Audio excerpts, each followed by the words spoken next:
Good morning दोस्तों। Article 297 part 12 finance property and contracts and suits पढ़ रहे हैं हम। तो क्या है ये आर्टिकल?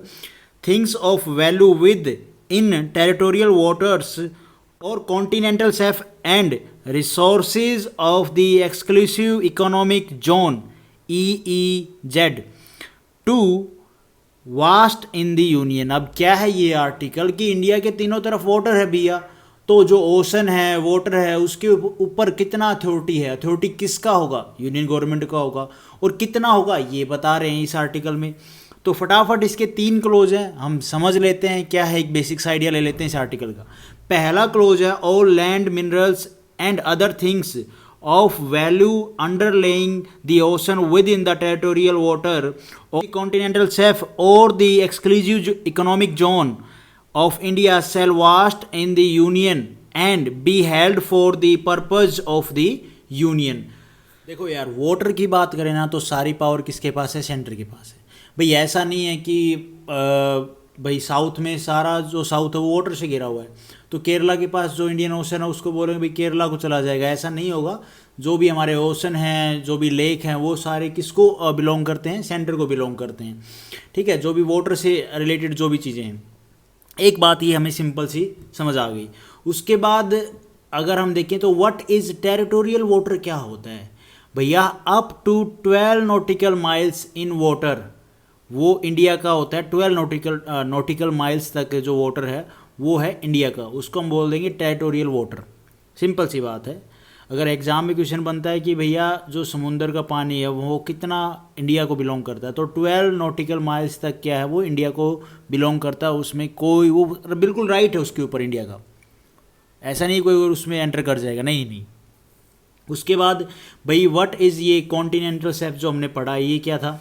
सेल्फ है या सेफ है, इसको आप देख लेना, प्रोनाउंसिएशन थोड़ी ऊपर नीचे हो जाती है यार। वहाँ पे ज़्यादा डीप वाला एरिया नहीं है, उसको हम बोलते हैं कॉन्टिनेंटल शेल्फ। ने काफ़ी बार देखा होगा ना समुंदर के थोड़ा सा भाई किनारे पे कह लो या थोड़ा सा और अंदर कि आपको ज़मीन दिख रही होती है। तो यहाँ पे यही है कि भी जो ज़्यादा डीप नहीं है, जो एरिया जो ज़्यादा डीप वाला एरिया नहीं है उसको हम बोलते हैं कॉन्टिनेंटल शेल्फ।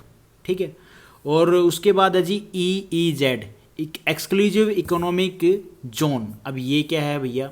ऐसा जो एरिया है जो UN ने डिसाइड कर रखा है हर कंट्री के लिए कि भैया उतने एरिया में हर कंट्री एक्सप्लोर कर सकती है भाई ऑयल के लिए, या कोई भी एनर्जी है उसका प्रोडक्शन कर सकती है। जैसे विंड एनर्जी हो गई, तो उसका क्या प्रोडक्शन के लिए भी एरिया डिसाइड कर रखा है। आपने सुना होगा ना न्यूज़ में कि भाई हमारे जोन में EEG जोन में, एक्सक्लूसिव इकोनॉमिक जोन में आज दूसरे देश का शिप एंटर कर गया। जैसे जापान में काफ़ी बार चाइना की शिप चले जाते हैं। ठीक है, तो ताइवान में जैसे आपने सुना होगा, तो वैसे ही वो डिसाइड कर रखा है UN ने हर कंट्री के लिए।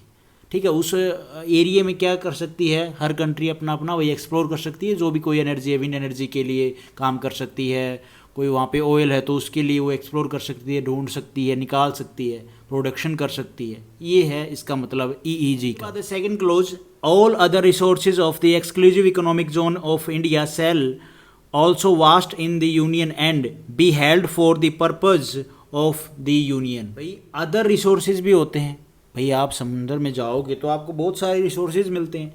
तो अदर रिसोर्सेज का मतलब ये है, यहाँ जो मेंशन नहीं किया वो सारे रिसोर्सेज भी इस टेरिटोरियल वाटर जो किसको बिलोंग करता है? सेंट्रल गवर्नमेंट को। और हर एक देश की जो गवर्नमेंट है, सेंट्रल गवर्नमेंट, उसको बिलोंग करता है। ऐसा नहीं स्टेट्स को बिलोंग करेगा। तो उनको जाएंगे जो भी वो रिसोर्सेज हैं, अदर रिसोर्सेज। ये बात बोल रहा है कि वो सेंटर के पास होगी, उनके ऊपर भाई एक्शन लेने की पावर जो भी है वो सारे सेंटर को बिलोंग करेंगे। और जो तीनों वर्ड बताए वो तो है ही हैं, जो मैंने आपको ऊपर बताए कि भाई इकोनॉमिक जोन हो गया और भाई जो ये कॉन्टिनेंटल शेल्फ हो गया, टेरिटोरियल वाटर, वो तो सेंटर को है ही हैं। लेकिन जो और अदर रिसोर्सेज बच गए ना वो भी सेंटर को जाएंगे। ये बात बोल रहा है हमारा सेकंड क्लोज।